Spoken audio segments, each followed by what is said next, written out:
Hello, everyone, and welcome to the Slash Filmcast. I'm David Chen, and joining me today is. Devendra Hardwire. Oh, I messed this up, didn't I? I guess Sorry. I kind of messed up. One Let me do that again. It's okay. Hello, everyone, and welcome to the Slash Filmcast. I'm David Chen, and joining me are. Devendra Hardwire. Peter Soretta. And joining us also, he is the entertainment reporter for IO9 and Gizmodo, Jermaine Lucier. Jermaine, how are you doing today?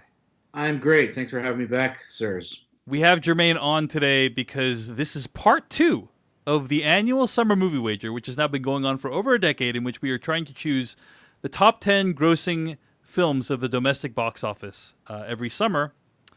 But we have a special guest today joining us also for at least the first couple minutes of this episode. He is a regular co-host of the Slash Filmcast. He's also recently had his eye poked at. Jeff Kanata, welcome back to the Slash Filmcast. Jeff, Woo! how you doing today, man? Woo! Jeff, Claps. Thank you, everybody. how you doing today, man? What are you up to right now? Well, Dave, I guess you could say what I'm up to is best summed up in the form of a limerick. Whoa, you did a limerick, man. Amazing. Yeah, man, I got nothing but time, baby. You ready for this? I'm ready. All right. How did I get a detached retina? It's the question I ask, and I'm betting you it is related to when Chan mandated a limerick a week or I'll threaten you. Oh, wow. Wow, you're blaming me for the retina, Jeff. Strong Just words. saying, This works. I didn't Strong have words. there wasn't a lot of stress before that happened, and then bam, boom, my eye falls out. Okay, I'm just well, saying. yeah. You know, Well, correlation is not causation, but maybe in this case. we've gotten so many questions, Jeff, about how you're doing, what you're up to, how's your recovery going, how'd the operation go. In Yeah. like 2 to 3 sentences, can you sum up what's going on with you? Well, first of all, I have to send out just a massive thank you to all the Slash Film Cast listeners who just gave me this amazing outpouring of support and well wishes. It is humbling, to say the least. Dave did an amazing job of putting together the audio messages, over an hour of audio messages. My wife and I listened to them together. I was crying throughout. It was beautiful and touching and heartwarming, and it is not only this amazing thing that I got now to make me feel better as I'm going through what is basically my first big surgery of my life, but it also feels like this gift that I'm going to be able to give to my kids someday. When they inevitably hate me, I'll be like, hey, look, listen, there was a time when a lot of people had some nice things to say about your dad. At one point in time, some people liked me. Yeah, Is what listen to you will listen to retort it. when your teenage kids are yelling at you. I have audio proof, Yeah. and no, seriously, it is just extraordinary, the kindness and positivity and just I'm overwhelmed by it all. Devendra, I have to thank you. Devendra sent me audiobooks. Several listeners did as well, but Devendra, I'm so excited. I'm diving into the 5th season next. Oh, great. Can't wait. Yeah, I've heard very good things about it. And audiobooks have been my savior because I just sit around with my eyes closed all day I sent long. you some very long ones, Jeff. So Yeah.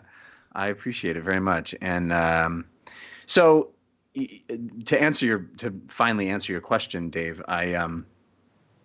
the surgery was I want to say memorable, except I don't remember any of it.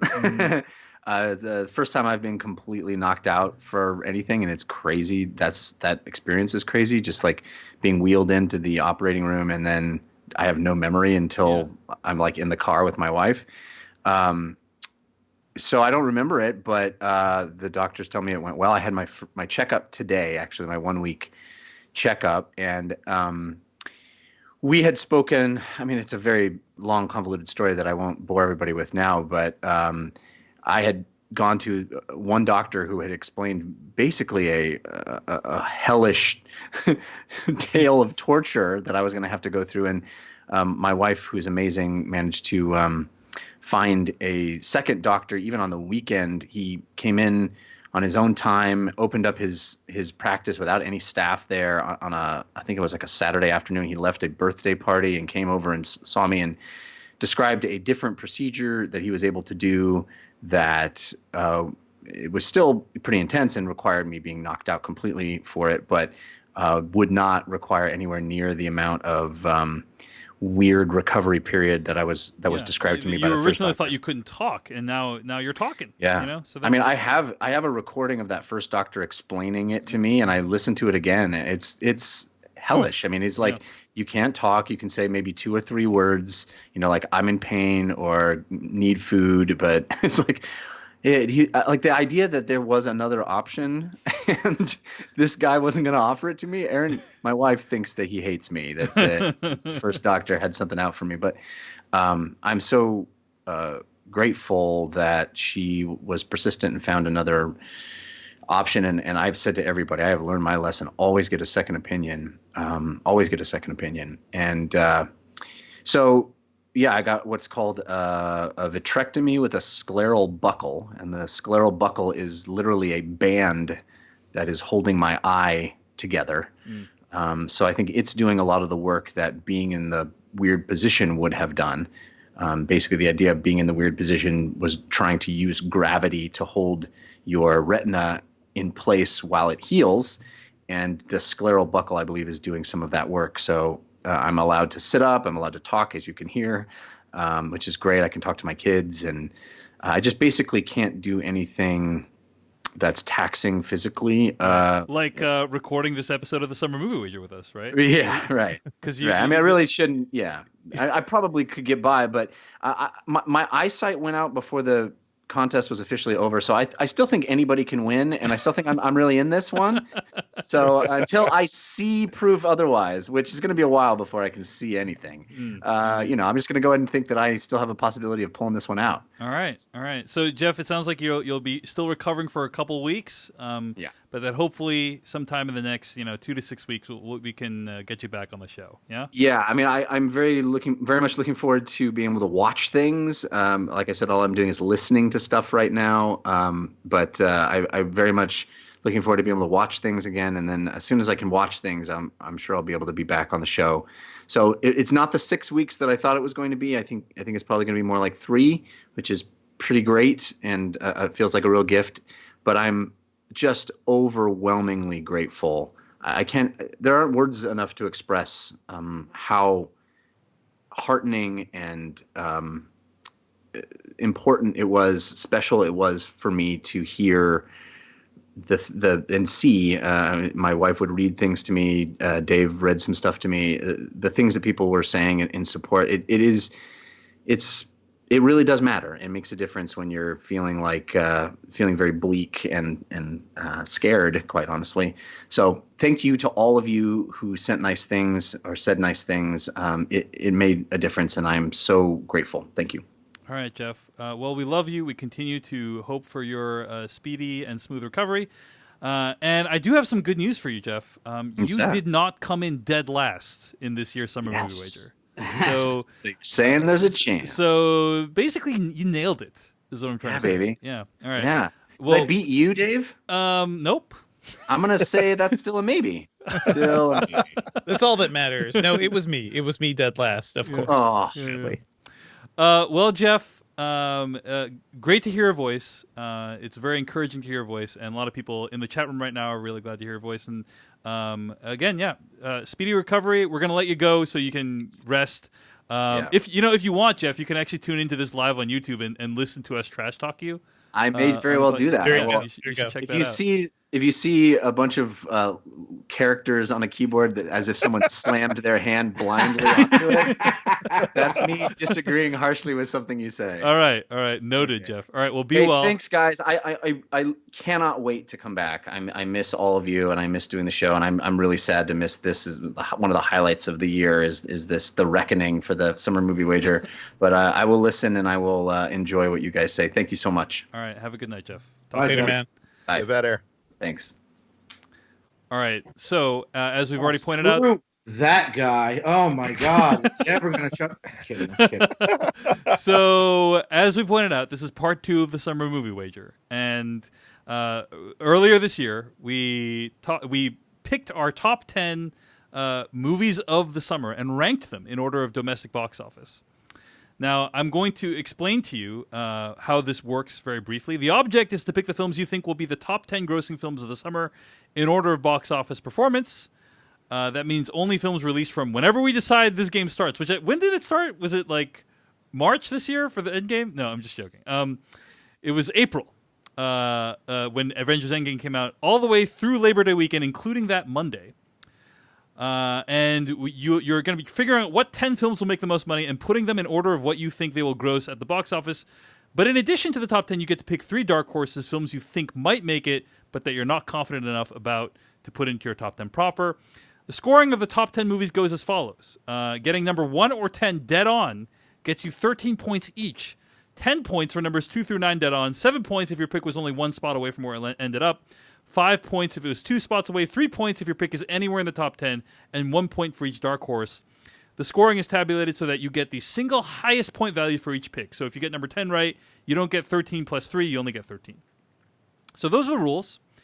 And we do want to, again, thank Dennis. Dennis from Germany, who created thesummermoviewager.com, that website, which not only is a real-time way of keeping track of our scores, but also allowed people to enter in. And we'll actually reveal at the end of this podcast who entered and got the highest score from people who played along with us on the leaderboard. So big thanks to Dennis for making the Summer Movie Wager super fun at thesummermoviewager.com. I mean, despite his vicious trash talking on Twitter, he is one of the reasons why this is such a joy to take part in each year. So again, thanks to Dennis, and thanks to everyone who participated and rooted for your own. Thanks to all the people who played their own version of Summer Movie Wager, including people who had cash bounties against David Chen, which happened this year. So we are going to wait until the end of this podcast to reveal who was the number 1 winner this year. Dave, I know we're not going to reveal who the winner is, but I just want to say I'm on the summermoviewager.com right now, and I'm looking at the rankings here, and it says I have a 67% chance of winning. So I mean, I have good You have good odds. You got good odds. That's how odds work. Yeah, that's how odds work. Definitely. Yep. I mean, it still says that, even though it's already been completed. So I think we really just need to fix that. We need to tweak that logic on the page, Peter. Okay, so what we're gonna do right now is we're gonna count down the top 10 movies of the summer, and then talk about how they compared to our choices for the rankings. So let's do it, shall we? Number 1, to the surprise of absolutely 0 people, is Avengers Endgame with $858.3 million. So I don't know how much there is to say about this. It is the culminating film of a massive 10-year arc spanning over 20 films, and people really came out in droves for it. It definitely was a lot more of a even though the first, let's say, 2.5 hours of this 3-hour movie were pretty depressing, that ending was pretty feel good, and I think people turned out not only once but multiple times to see this movie. That's why we all chose it as our number 1. Does anyone have any other thoughts they want to share about Avengers Endgame being the number 1 choice? Jermaine, any thoughts? Yeah, I mean, I think it's important to note that our game is just domestic box office, but worldwide it became the highest grossing film of all time, beating Avatar. And then but it did not win domestic all time. Star Wars Force Awakens still holds that with like 900 and something million. This only got to $858 million. And then also, do you remember like 15 years ago when you'd follow box office and a movie would hit $200 million, you'd be like, oh my God, 200 million, it's never good. And then it was like 304. Now it's 800 million. It still to this day blows my mind that movies are grossing this much. And I know inflation, ticket prices, all that, but still, $900 million, crazy. Agreed. Yeah.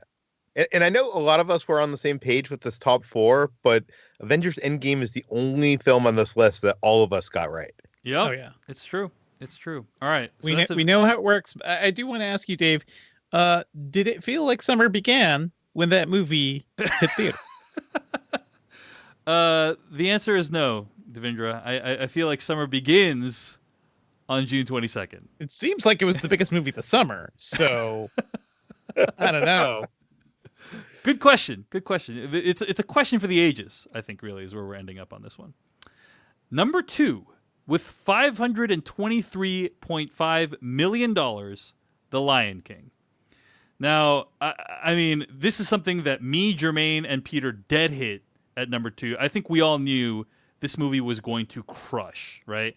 And it really did. I mean, that music, the score, the photorealistic animals goring each other. Audiences really loved everything that this Disney live-action remake had to offer. Maybe I shouldn't call it live action because it is technically animation, but photorealistic animation. It does have one live action shot, Dave. Oh, the really? First shot of the film is a live action shot. The first shot is live action. Yeah, it's like the sun rising Oh, interesting. up over the savannah. Well, Yeah. there you go. It's live action then. Who can even tell anymore? Yeah. Yeah. So, The Lion King, definitely a movie we thought would do really well. It did do really well, but I don't know if it's a movie that any of us particularly like that much. I mean, actually, you know, why don't we just pause here for a moment and talk about overall what we thought of the summer? I thought it was a pretty brutal summer. I would say this is probably the weakest set of films I have seen certainly since we started doing the Summer Movie Wager, but possibly since I started podcasting. What do you guys think of that? As we get to the end of the summer, how are you feeling about But this here's summer? the question, Dave. I can't even remember to the beginning of the summer, all the way in March or April or whenever that was.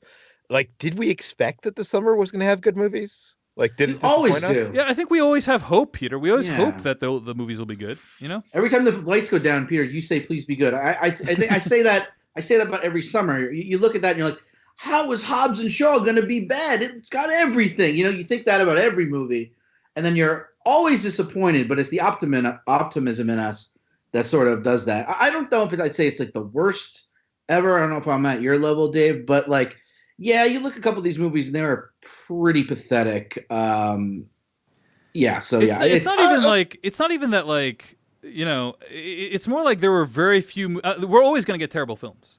It's like there were very few movies that were great. You know. Yeah. yeah, that makes sense. And I mean, but looking over the previous summers, I mean, you know, last summer wasn't super great either. The year before, we had Wonder Woman, we had Dunkirk, and we had War for the Planet of the Apes. You know, Yeah. The- We'll to- always to have the- 2017. to 2017. That's solid. Like you always expect some movies to be bad, but there's at least a few movies that are going to be great. This year, I think there's only one movie on here that I would consider great out of the top 10. But I think But we'll I have think there's like 5 out of the 10, Dave, or like 8 out of 10 movies. I mean, for I you know? they are. For you they are, and that's cool. There's only one movie on this whole list that I would watch again. Put it that way. Wow. Detroit so- Life of Pets 2. I know. Oh, you were... actually, no, you're right. Two movies. 'Cause okay, actually, okay. Avengers Endgame was pretty good, I would say. I quite enjoyed Avengers Endgame. So, but yeah, I thought it was a pretty rough summer, and I would also say that even though our scores were pretty solid this year, I think like none of us really predicted how it would end up. Like Yeah. one of us came pretty close, and that person's the winner, but like some of these rankings are so out of the realm of what we thought would happen. Yeah, the that middle of the it- pack is really different for everybody. I think we I all love sort of how- have an idea. I love how when this happens other years, Dave, years where you win, you don't say this. Well, first of all, Peter, who's to say I didn't win this year? I think it's still anybody's game. Yeah. But I mean, according to the odds on the website, yes. But yeah, you know, as Jermaine said, the middle of the pack, right? Like everything between like 3 and 9, essentially, like is a complete wasteland when it comes to our choices. So, anyway, overall, I didn't have a very positive impression. Sounds like Jermaine was more positive. Sounds like Peter was more positive. Fair enough. Fair enough. So number 2, The Lion King, that made $523 million. Number 3, Toy Story 4, with $430.8 million. That's a movie that Jermaine, Peter, and I dead hit, right? And I think, Devindra, where'd you put Toy Story 4? You put it at number 2, right? Yeah. And I basically made the opposite decision. Yeah, from you yeah. guys. You reversed Toy Story and The Lion King, and but Which like that spelled my demise. yeah, That I was mean it. the And it fact that cost you dearly. Yes. the fact that you therefore got both of those wrong put us at the three of us, me, Peter, and Jermaine, at a big advantage Yeah. when it comes to the top 3. But yeah, Toy Story Jeff 4. also did that as Yeah, well. Jeff did the same thing. So I will say I am surprised by that result. I know The Lion King was a huge thing, but this movie is the same movie. I'm surprised it's been 10 years since Toy Story. I feel like typically, especially when you have that long lead time between sequels, you tend to have like a bit of a buildup of anticipation and everything. I guess The Lion King sort of got that, right? Because it's been how long since the original movie? I just think The Lion King transcends media in a way that I don't feel Toy Story does. I mean, yes, you can buy toys and there's cartoons and stuff like that, but like, I just do think that The Lion King is a cultural phenomenon in the way that Toy Story isn't. Like with the musical and the music and like that being persistent. I mean, like, You've Got a Friend in Me is a great song. You know what I mean? But like, I don't know that it's something that people think is like music that you can pass on from generation to generation, which I feel like The Lion King is.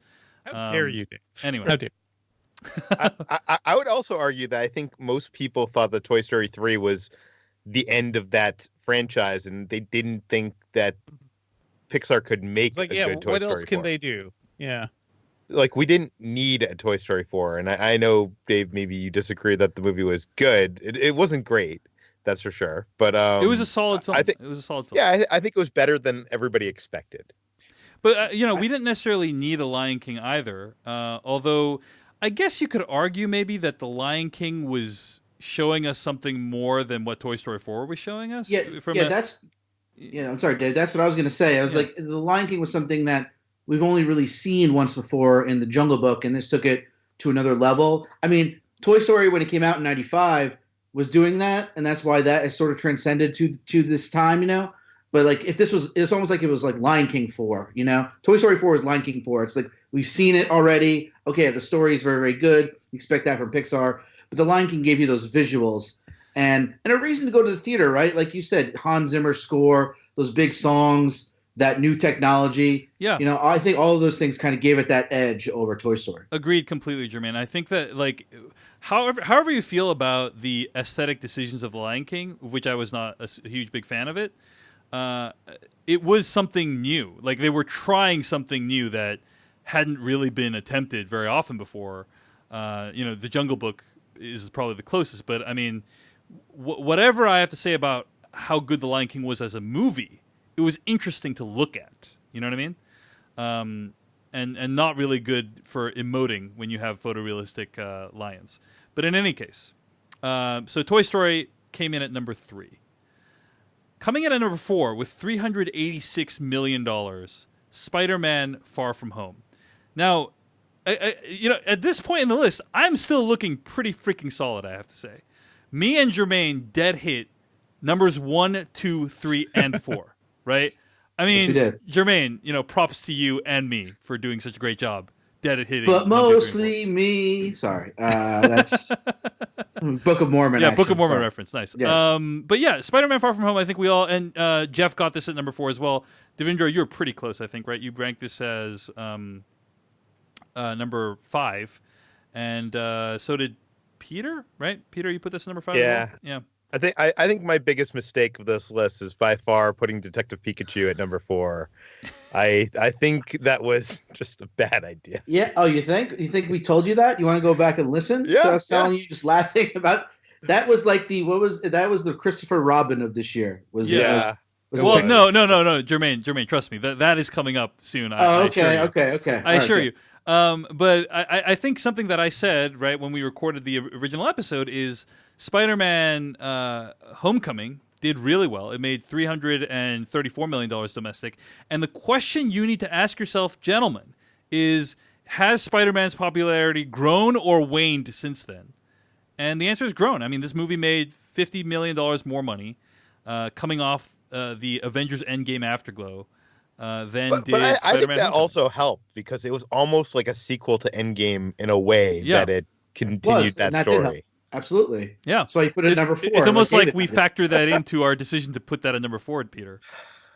I overestimated millennials and their addiction to Pokemon. I'm sorry. Yeah. Now, Devindra had an interesting choice for number 4. He chose Aladdin. And he came far closer than any of us thought that Aladdin would be. because Aladdin is actually number 5 with $354 million. This is something that I think like really caught a lot of us by surprise. I don't think any of us.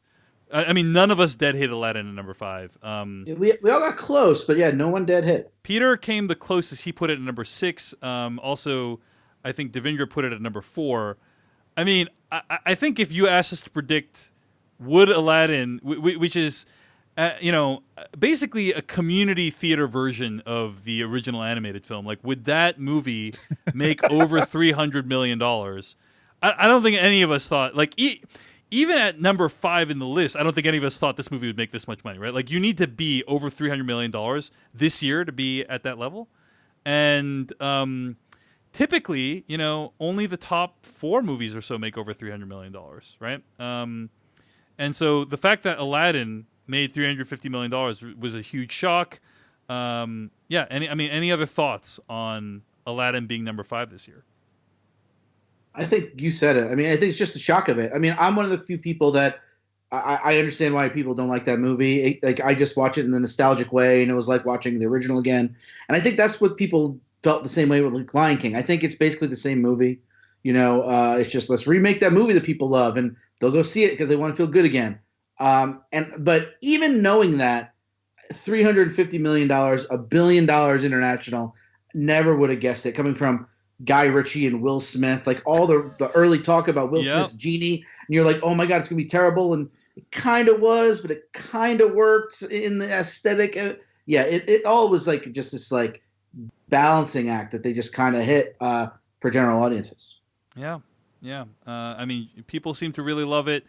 Good cinema score, possibility of a sequel. Yeah, Peter, what were you gonna say? I will say this: you were saying that none of us could have expected that the number 5 movie would make over $300 million. But I think on the podcast, I said I predicted that the top 6 movies would make over $300 million. And I was wrong about one of those films, which, or actually, I guess I was wrong about 2 of those films. But I was right. I was kind of close to that number. And we'll get to that film in a little bit. So, I mean, comparing it to 2008, right? Deadpool was number 4 at $324 million. And then, there is a huge drop-off, if I recall. Ant-Man and the Wasp was number 5 last year, and that movie only made $216 million, right? So I think we were all assuming, or at least I was assuming, that, like, there would be a big drop-off after number 4, right? After Spider-Man Far From Home, it'd be like $100 million less. And in fact, it was only like $30 million less. And then the huge drop-off happened after number 5 this year. So coming in at number 6 with $170 million this year, John Wick Chapter 3. This is the one that none of us had on our top 10 list. Nope. And 3 of us had, Jermaine didn't even have it on the top 10 list. I didn't have it as top 10. Peter, Jeff, and Devindra all put it as Dark Horse.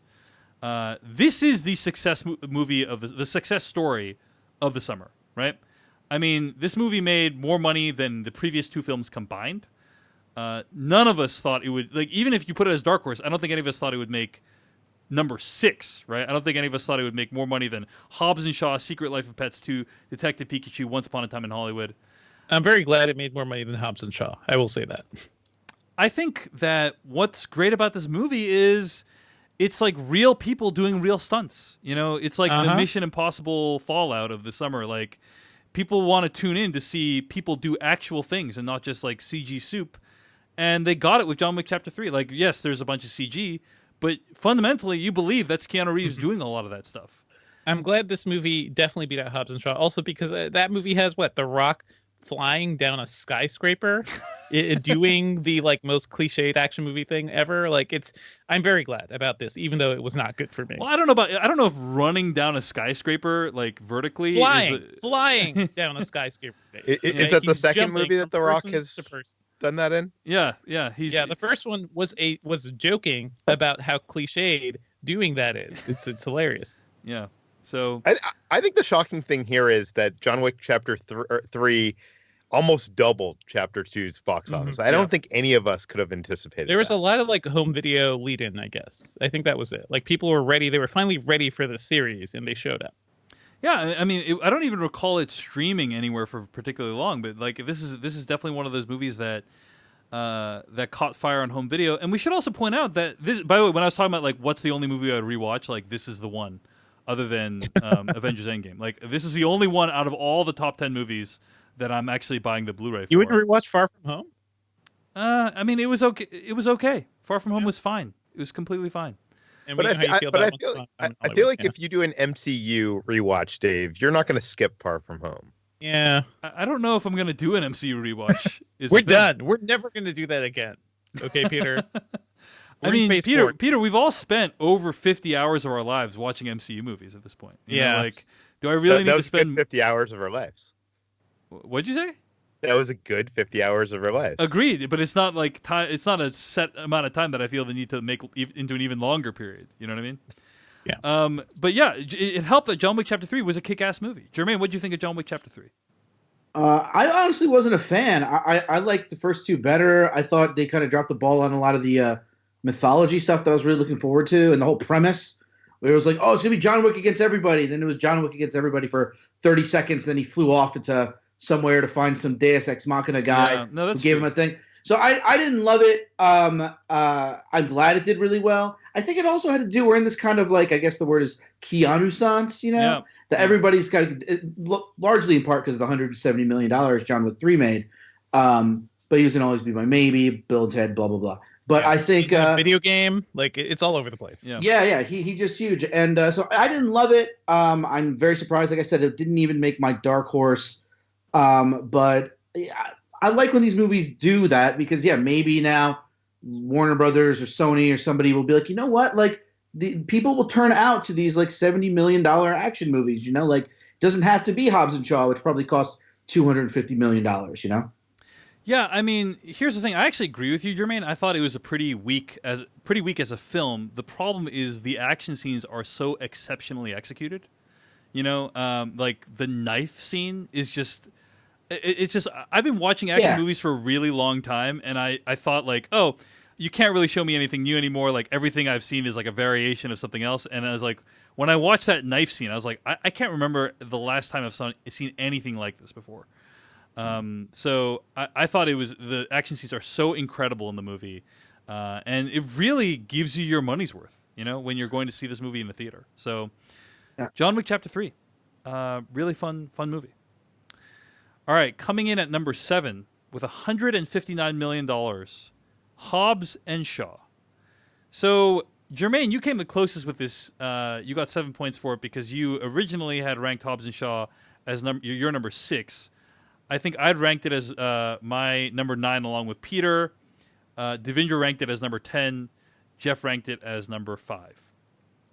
And this movie did fine. I mean, it's I think they definitely expected more out of it. I mean, it's been much bigger internationally, but again, that's not our game, which I'm fine with. That sounded like I didn't care. I kind of like just keeping it domestic, but yeah, I mean, I put it so high because I mean, look at the box office of all the other Fast and Furious movies. You know, they've done so well. It was coming out in that late summer, not a lot of competition. We've seen movies like Guardians of the Galaxy come out in August and like basically blow away the competition.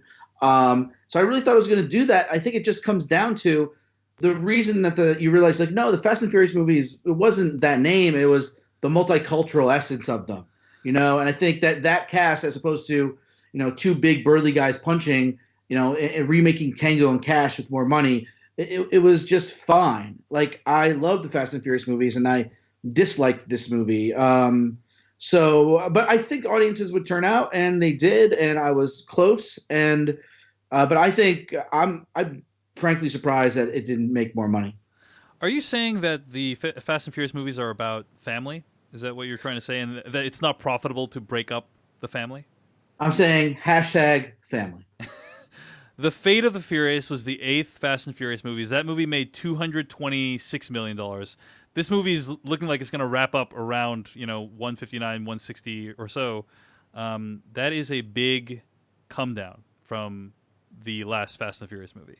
So it's not terrible. You know, it wasn't a catastrophe, but it certainly was not a massive runaway success, at least domestically, that I think they were hoping for. And it sounds like, Devindra, you didn't really like this movie, huh? Hobbs and Shaw?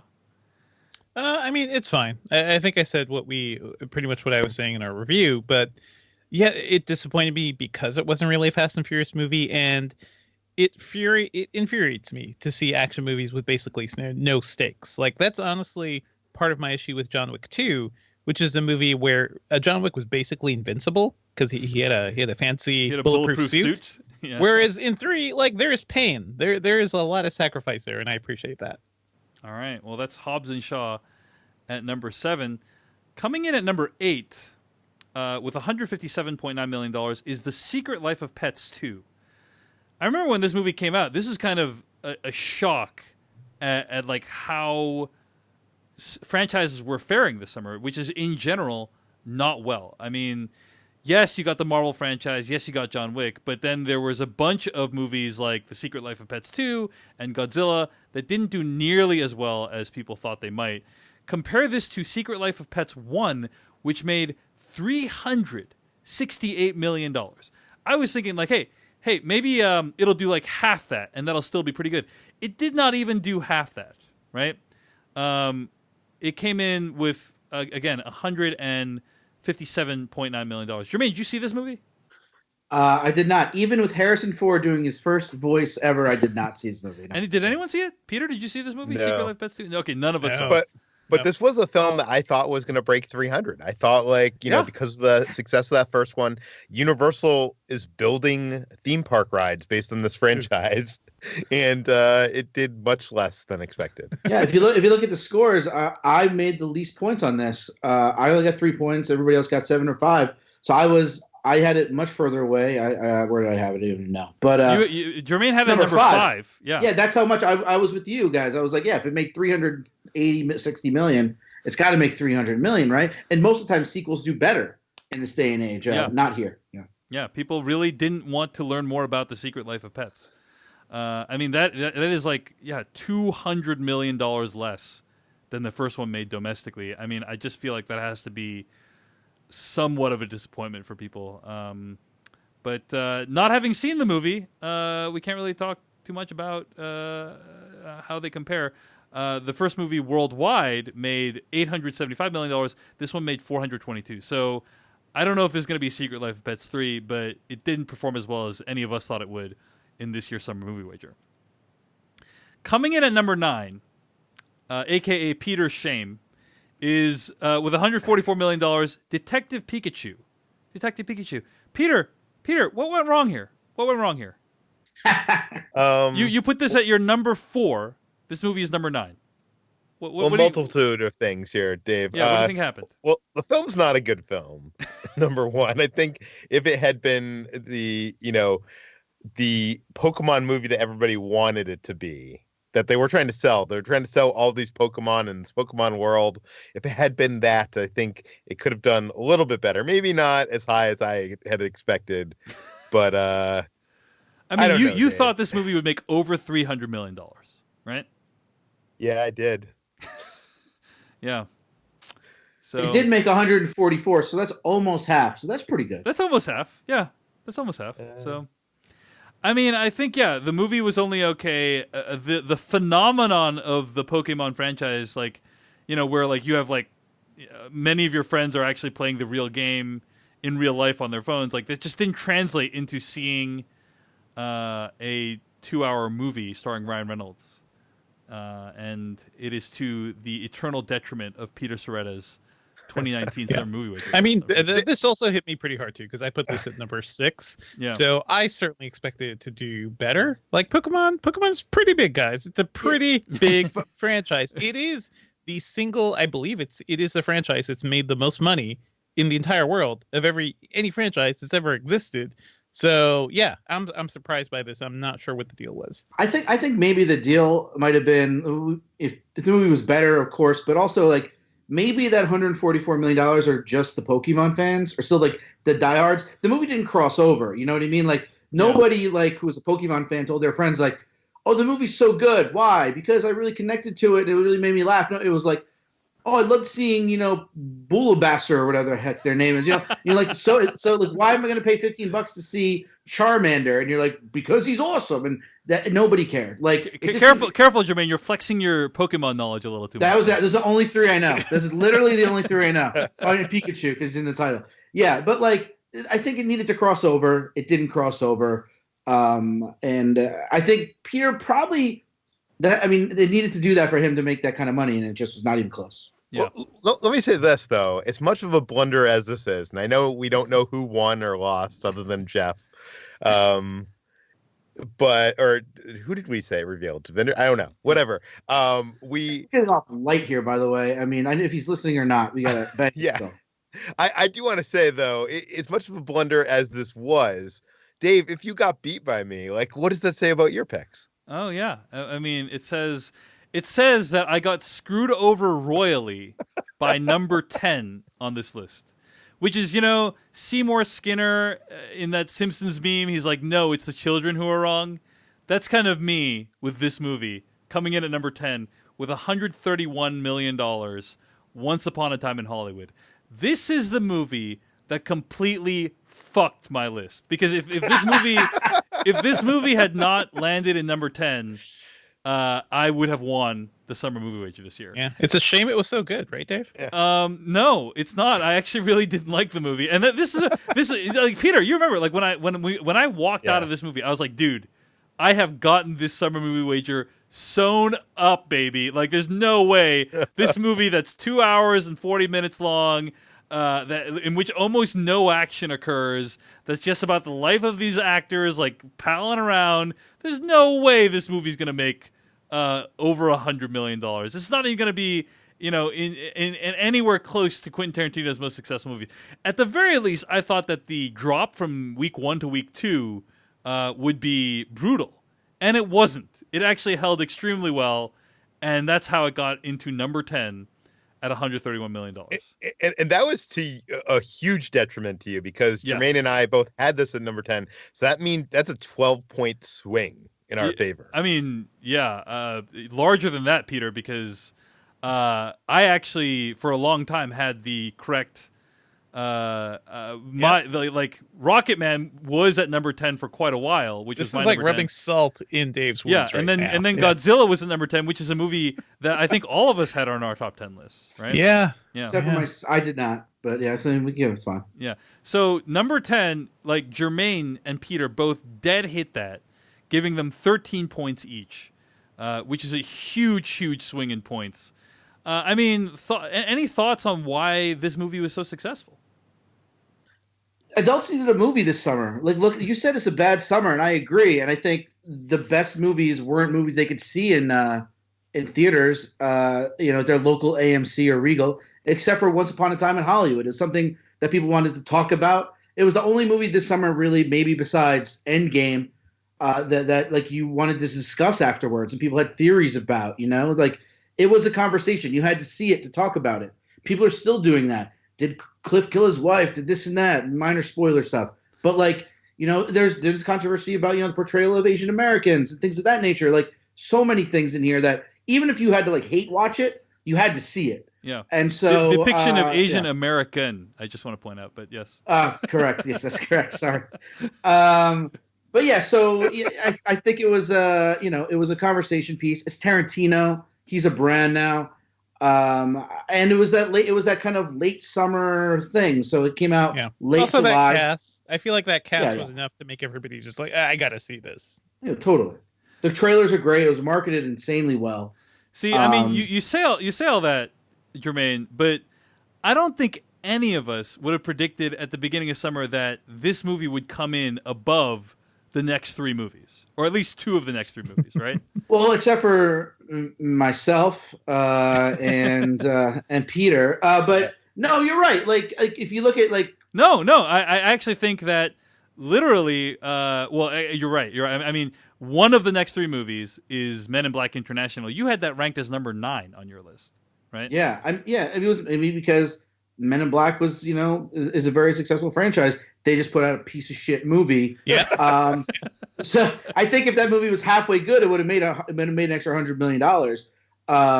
People could smell it from a mile away, though. Yeah, totally. You're totally right. What, I mean, what do everybody- you mean? They could smell that it was a bad movie? Is that what you're saying? Yeah. Yes, all the trailers look horrible. Yeah. Pretty rough stuff. Pretty rough. And I stuff. think Godzilla, I mean, I was surprised that didn't do better. I mean, big giant monsters like that. And that movie, I think, delivered visually. Again, not really in a narrative level, but in that's it's kind of akin to Lion King there. Yeah, wait a second. Let's talk about Godzilla for a second, because that's a movie that was on 4 out of the 5 lists. Actually, it was on all of our lists because Jermaine, you had it as Dark Horse, but the rest of us had it like on our list propers. And And well, Mr. most Chen, of us, wait, where did David have that list? I Where mean, did that list I go? might have put Godzilla higher than anyone else Oh yeah, there it at is. number 5. Number wait, which, five. how wow. am I getting Impressive. crap for Impressive. Pikachu when you had Godzilla at number 5? yeah, I mean, fair question, but you did put Detective Pikachu at number 4. However, But Pikachu made the list. Pikachu made the list. You're right. I mean, Just sure. this is a choice that I will heretofore refer to as David's folly, which is me putting Godzilla at number 5, a catastrophic decision that I mean is just even right now thinking back on it, I'm speechless at how bad of a choice that was.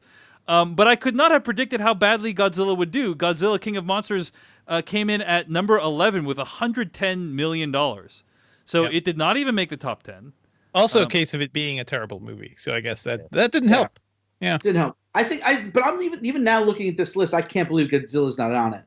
Like it just looks like a misprint that John Wick is number 5 or number 6. Yeah. You're like, no, Godzilla, right? That's How does justice. Justice for one. exactly. Justice for Keanu. Yeah, I mean, so this is the summer when like okay, we had like these big stable big successful franchises that failed to have a follow up entry, right? I'm thinking Godzilla, I'm thinking Men in Black, and I'm thinking Secret Life of Pets 2, all those movies, and then to some extent Hobbs and Shaw, right? All those movies kind of failed to deliver on expectations. But then on the other hand, There's also like Dark Phoenix too. There's others yeah, that Dark are way Phoenix. down the list. Yeah. Dark Phoenix didn't even make the top 13 of the summer. But And then we you shall also have never Avengers speak of it Endgame. again. Never again. I don't want Out on digital streaming today. So enjoy it. I don't want people to think that there's this idea going around like franchise fatigue. I don't believe that franchise fatigue is happening because you have Avengers Endgame, The Lion King, Toy Story 4, Spider-Man Far From Home, Aladdin, and John Wick 3 doing massively well. That does not indicate franchise fatigue to me. That indicates that some franchises have fatigues, others are doing pretty successfully. So Godzilla, King of Monsters coming at number 11 with $110 million. I will say this: out of all the sequels and franchises you listed, Dave, Godzilla 2 was the only one that looked like, from the trailers, looked good. And I don't know why people didn't show up. Like, it had Millie Bobby Brown.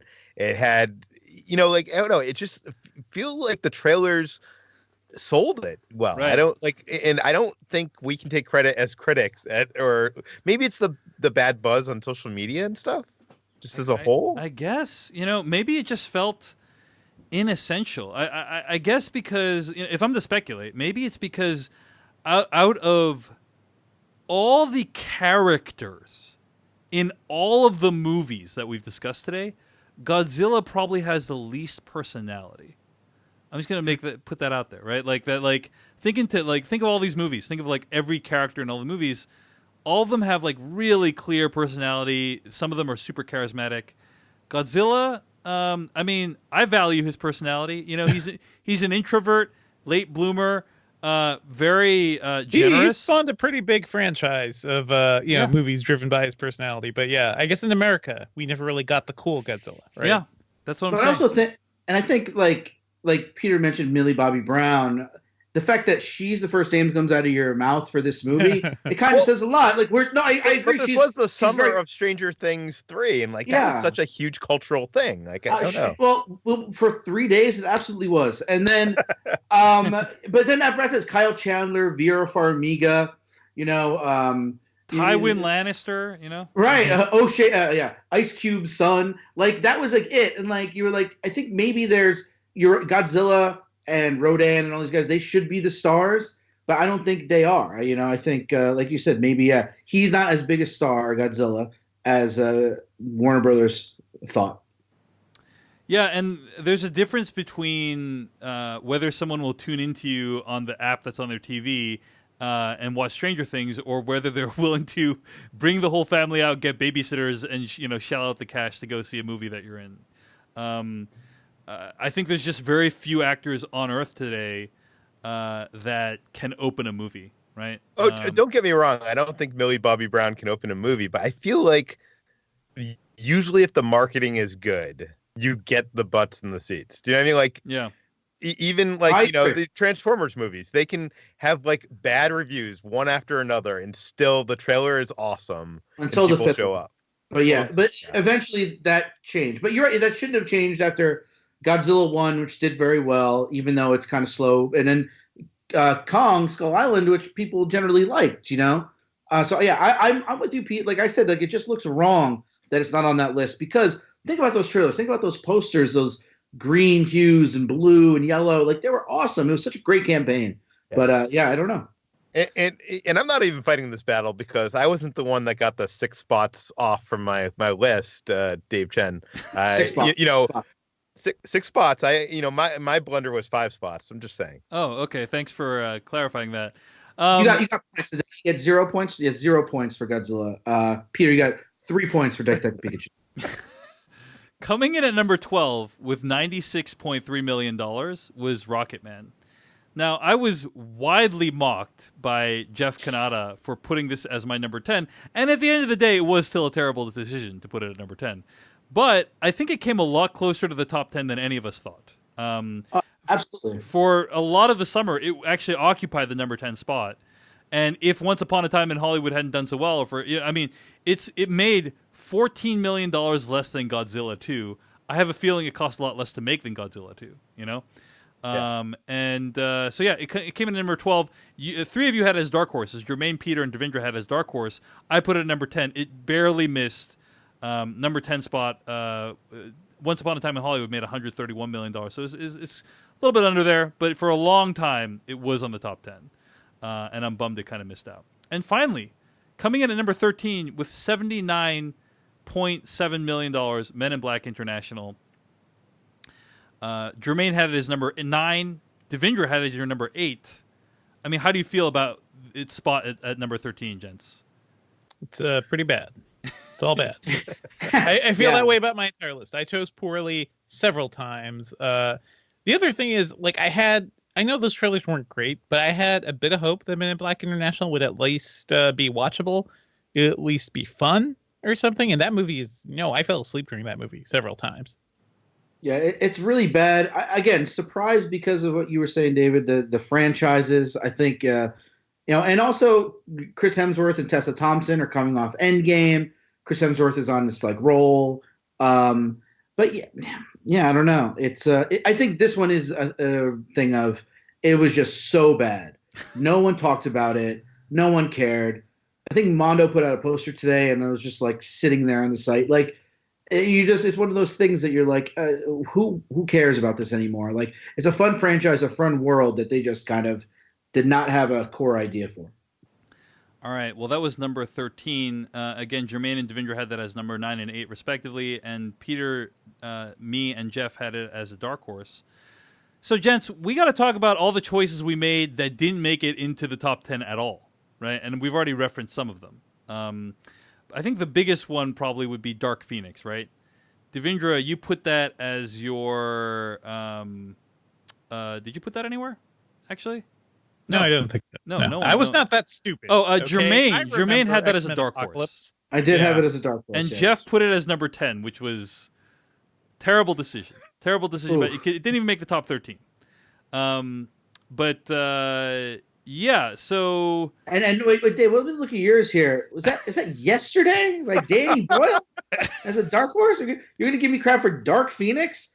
And by the way, I'm the one person in the world who likes Yesterday. Wait, how much did Yesterday make? Yesterday made $73 million, so it was actually considered... It's actually close. It's actually closer than I expected. Yeah. I mean, it actually almost beat Men in Black International. So, yeah, it did. Okay. So that's not as bad as I thought it was.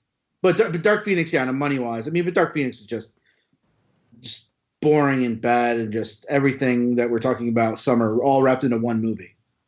So not a fan of it, Jermaine, it sounds like. No, not at all. I'm trying to see what else did we choose. I mean, yesterday, yeah, I mean, that didn't, I guess people don't like the Beatles, guys, okay? I guess people don't like the music of the Beatles. Sorry that I got wrong that people would like the transformative and transcendent music of the Beatles. My bad, I guess. Like I said, I like that movie. I'm the only one, but I like it. I think that's about it in terms of like things we chose that didn't make the top 10, right? I will say this: it does seem like the average score for this year. If you look at like the full rankings, which you can see on the summermoviewager.com site, is about like 60, and we all did about average, if not better than average. Yeah. So I have some stats, but I guess since we've talked about our top 10s to the extent that we're going to, we can reveal who the winner is, right? Let's talk about what our final scores were, final tabulations. Jeff Kanata had 57 points. Devindra, how many points did you get? Very low. Let me go back to my tab. It's not good. My tab is somewhere far away. Where are we? It's not good. 56. 56. Jeff beat you by 1. Yeah. So as much as I would like to make fun of Jeff's list, clearly it was superior to mine. Clearly. Looking back, Devindra, do you have any like greatest regrets about your top 10? My guess is probably I've had a few, Dave. I've had a few. Certainly, I should have gone with Lion King at number 2. Like, certainly, I should have done that. And choosing Men in Black International number 8 didn't do you any favors. Yeah, not great. Detective Pikachu probably a little too high. Godzilla shouldn't even be on there. Like, yeah, there's a lot of things. All right. Well, I came in at number 3 this year with 66 points. I dead hit numbers 1 through 4, and until 2 weeks ago, I was winning this thing. And unfortunately, Once Upon a Time in Hollywood really took down my list. Yeah, it was really targeted at you specifically, Dave. I mean, it took down my list as fast as Cliff Booth took down Bruce Lee in the movie. You know how Dave went out and bought a theater for Crazy Rich Asians? Crazy Rich Asians? Yeah, I did that for this movie, Once Upon a Time in Hollywood. Oh, yeah. Just so I could take down Dave. I mean, guys, in retrospect, so many mistakes were made. Not putting John Wick in my top 10. I could not have possibly predicted he would do that well. Putting Godzilla at number 5. Putting Rocketman at number 10. I mean, I do still think I am the best person at playing this game, but sometimes even the champion can make some mistakes, critical, fatal, unforgivable mistakes. And that is what happened this year, unfortunately. Coming in at number 2 with 76 points, Peter Serretta. Peter, how do you feel about your list? I actually feel pretty good about my list. I mean, up until even today, I had a 67% chance of winning for some reason. And I mean, Detective Pikachu, I thought was gonna burn me a lot harder than it did. Yeah. That is a big problem on my list, but I do wish I hadn't put Godzilla on my list as well. But I think those are, if I had those two things in the right order, I think I would be killing everybody on this list. In another alternate reality. If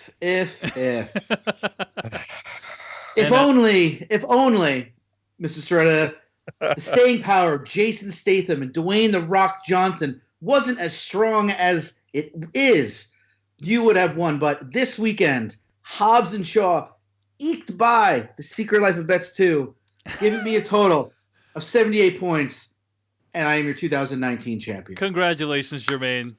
Thank Congratulations. you. That's me clapping. Thank you so much. I appreciate that. Yes. Yeah, with 78 points, Jermaine Lucier is the champion of this year's Summer Movie Wager. So the big comeback, yes. A few things we need to point out. Wait, so how many millions of dollars was that? Like $2 million? It's like a little over $2 million was the difference between you winning and me winning. Yes. So this year is like set a lot of records. First of all, we do want to give a shout out to the listener who came in first on the leaderboard. His name is Dial or Dial. And he says here, quote, I'm a simple guy from Puerto Rico stuck in Indianapolis, Indiana. Thank you very much. Wishing the best for Jeff and his recovery. Thank you, end quote. So congrats to Dial for ranking number one on the leaderboards. And by the way, it's closer than I thought. It's 1.3 million. Yeah. Oh, So he got Dial got 91 points, which is way higher than any of us. Crazy. We should point out that of all the players that entered on the leaderboard, Jermaine Lucier came in 94th out of all the players. Peter Soretta came in 174th. I came in 988th. Yeah, baby, top 1,000. And Jeff Kanata came in 2,533rd, with Devendra Hardwar coming in 2,711th. There we go. So It's still surprising to me with we had 4,000 entries to this year or something. Mm-hmm. And no one got the top score. The top score would be 106 or something. No one got all 10 of them correct, you're saying? Yeah, no one out of 4,000 entries, not one person got the exact 10 correct. Yeah, the main Dial got 1, 2, 3, 4. He got 7 right. Only 7 out of the 10 he dead hit. Everything else was close. He had John Wick on his list, but he had it at number 9. Yeah. So he didn't think that much of it. And he only won by a point. There was a couple people there right at 90. But yeah, that's a great point, Pete. You would think just the odds of it all, somebody would have hit this random 10 movies. We got of the 10 movies. We basically had 13, 14 of them. We picked the 10 out of 14. Whatever. I'm losing my train of thought. Anyway, it's weird. It's like that statistic that basically there's never been 2 chess games played that are the same.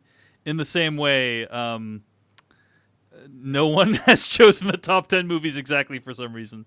Anyway, so yeah, okay. So a bunch more statistics I need to say. Again, huge thanks to Dennis from Germany for providing these. So the global leaderboard had 4,169 entries, and it is the first time that Jermaine Lucier has won the summer movie wager. So congratulations, Jermaine. Officially, Wow. I won on paper 7 years ago before I was on the podcast. So Were you playing since the beginning, Jermaine? No, I played. No, I was not. But the year before I played for real, I would have beaten Dan Trachtenberg, but I, of course, didn't. We didn't have Dennis's amazing website. Otherwise, I'd have the receipt. But Yeah. no, this is my first. This is my first year, and I'm very, very happy to finally win. And not only is it your first time winning, Jermaine, but you are now leading the all-time ranking for most points ever for anyone who's entered on the podcast, with 78 points. So congrats on that. That is going to be the number to beat for next year, 78 points. You dead hit 5 choices, right? Avengers Endgame, Sure. Lion King, Toy Story 4, and Spider-Man Far From Home number 1 through 4, and then you dead hit Once Upon a Time in Hollywood. In general, it was a very high-scoring year. The sum of all of our points is higher than in any previous years that we have played, specifically Peter, Jeff, Devendra, Dave, and Jermaine. And Peter, your score is I was going to say, Dave, can I say one thing before you tell me my score? Yeah. I just looked, and in 2017, Jermaine and I, if we had that score in that year, we would have been number 1 and number 2 of all the 2,000 people that entered. So we got exceptionally high scores this year. Yeah. Well, tell them this stat. Yeah, that you're about to say. Well, I was going to say Peter's score from this year is the second highest all-time score from anyone who's participated, 76 points. Thus, if you had entered with this list any other year, you would have won. But alas, you had to go up against freaking Jermaine with beginner's luck here.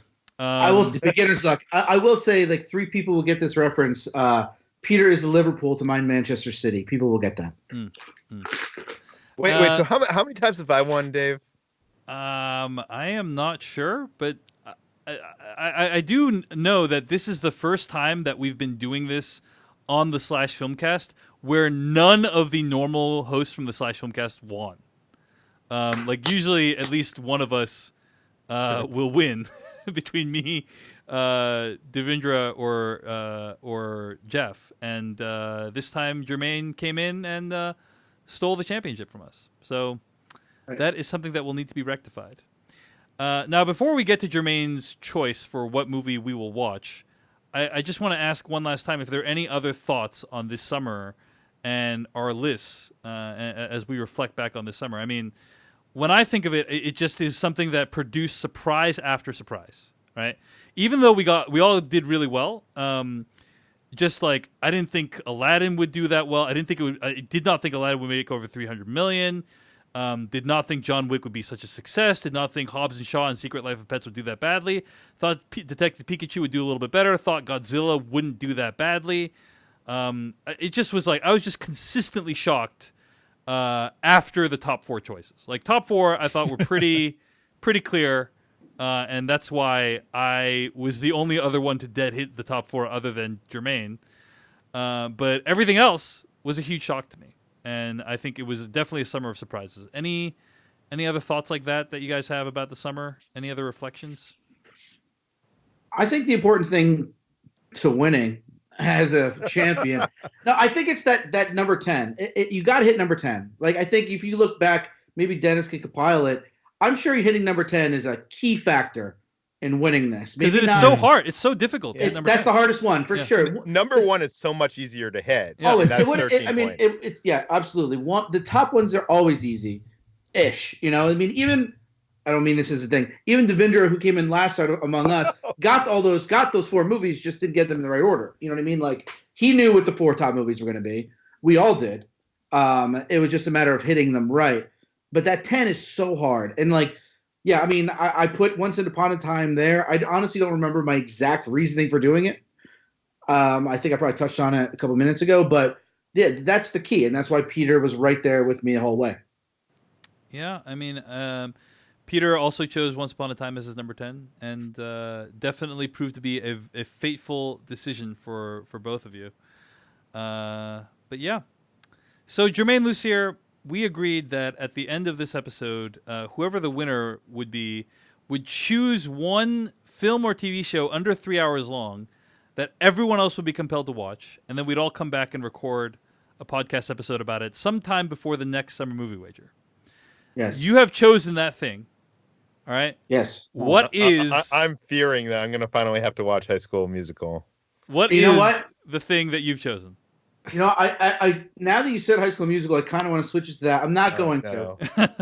Yeah, thanks for giving me ideas, Peter. Thanks. No, that's a good idea. No, because honestly, you guys would be like, "Oh, that's fine." Like you're like, "It's cute." I get that. No. We're going for pain. I'm going to read something for you. This is on the Wikipedia of this movie. Jermaine's going to be a cruel king. You're drunk. Going all God of Egypt. You're drunk with power. Oh yeah. So as of June 20, this is from the Wikipedia of this movie. Oh my God. As of June 2015, based on 105 reviews collected by Rotten Tomatoes, Blank has received an overall rating of 10%, with an average score of 3.1 out of 10. The site's cynical consensus reads, another teen comedy with little on its mind but moving to the next gross-out gag. Blank strains for laughs and features grating characters. On Metacritic, the film owns a 12 out of 100, based on 28 critics, meaning, quote-unquote, overwhelming dislike. A few critics noted the dialogue as a positive, but not sufficiently good to warrant attention. This movie opened at number 11 at the box office with $2.7 million, the 11th highest grossing opening film of its weekend, and lasted only 2 weeks in theaters before closing February 14th, 2002, with a domestic total of $5.2 million. Can we try to guess what it is, actually? Before No, it'll take too long. Trust me. But I will say this about that movie. Out of all those things, please tell me you like this movie. I love this movie. Okay, all right. Okay, that makes it worth it. I love this movie. I didn't just pick a bad movie for the sake of bad movie. It's a bad movie that I love and have personal connections with that I will get into when you guys all watch it and despise it.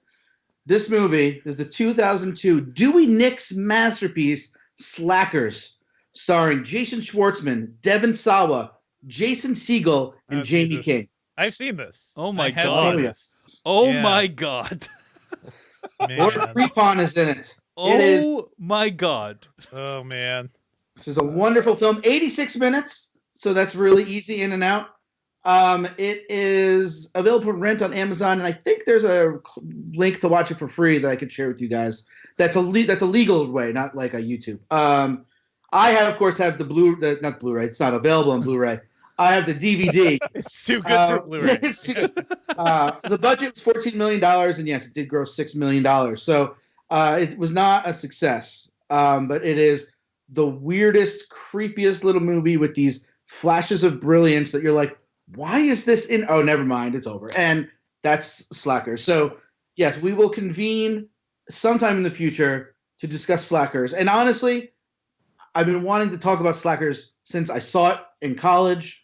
And so to discuss it with you guys will be absolutely amazing. A dream. Well, It will be a dream. I will just quote the words of one of my favorite characters, Tyrion Lannister. Jermaine, I will hurt you for this.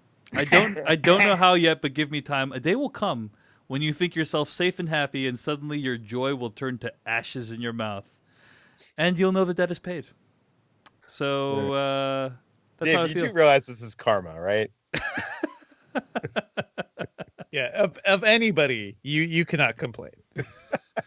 So the choice that Devindra made, that Jermaine made, is the mercifully short 86-minute movie Slackers, which is available to stream somewhere. It's also available to buy or rent.